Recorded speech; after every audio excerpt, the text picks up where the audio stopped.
Hi, welcome to NBTV. You've got a bite-sized bit to help your business grow. Coming to you this week from Chicago in Illinois on a gorgeous spring day. It's been horrible and raining the rest of my trip.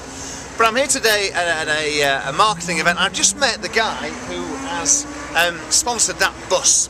And he's got that bus for a 37-day tour of the United States. Going to lots of different towns and cities across the US. And you'll see from the offer on the side of the bus there, offering 2 free bowling games, 10-pin bowling, 2 free games every day, all summer, for kids. Now, at the first sight, that sounds like a ridiculous offer. Why on earth would you allow kids to come in every day for the whole summer and play 2 games of 10-pin bowling?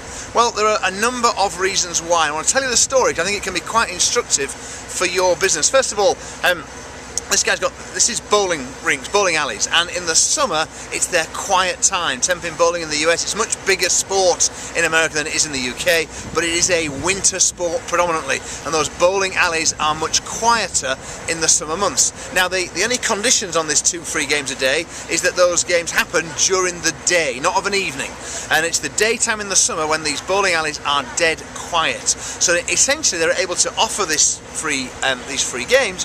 It's not actually costing them any money because the alleys would be empty otherwise. Now think what's happened here. The kids come in, they play the game of bowling, they're spending money on the refreshments, the drinks, all sorts of food, that sort of thing. They get good and get better at the bowling, so they want to take part in the leagues. As they get better and more skilled, they're much more likely, and many of them do then, stay in the winter months and play when they otherwise wouldn't have got into the game and played it any like as much in the winter months. So it's building their revenue in the peak season as well.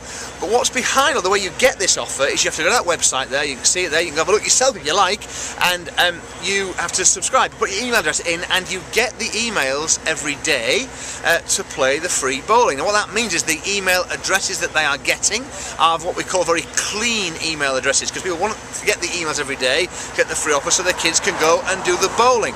So what he's building here is an enormous list. Now last summer, when he ran this promotion last summer, he got 1.6 million registrants. 1.6 million, that's enormous, and that gives him a very, very powerful database to promote not only his bowling business but other things as well.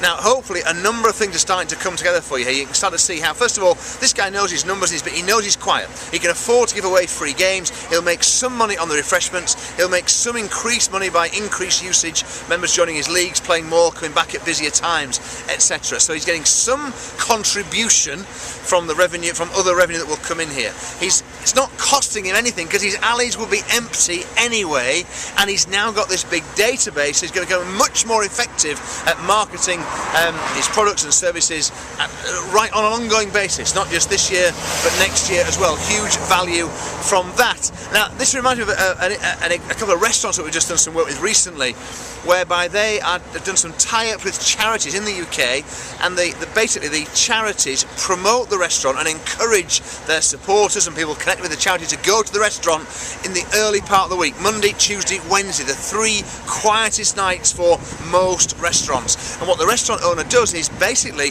he gives all the profits from those 3 nights to charity.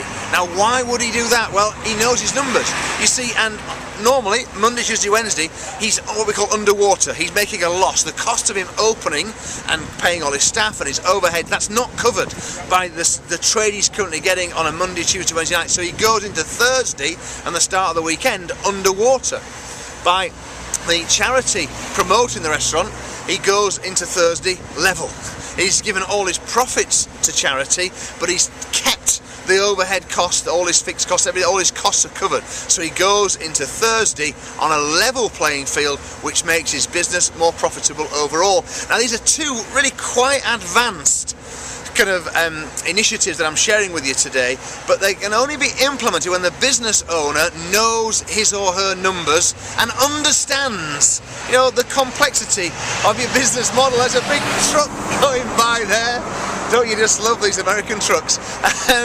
But hopefully that you've got the point there, and it's worthwhile, if you've got a business where you have quiet times of the week, of the month, of the year, thinking in a much more out-of-the-box way about what you can do to help build the business during that quiet time. I hope that's made sense. It's a bite-sized bit all the way from Chicago, and I'm back next week on MBTV with another little gem for you. So I'll see you then. Bye-bye.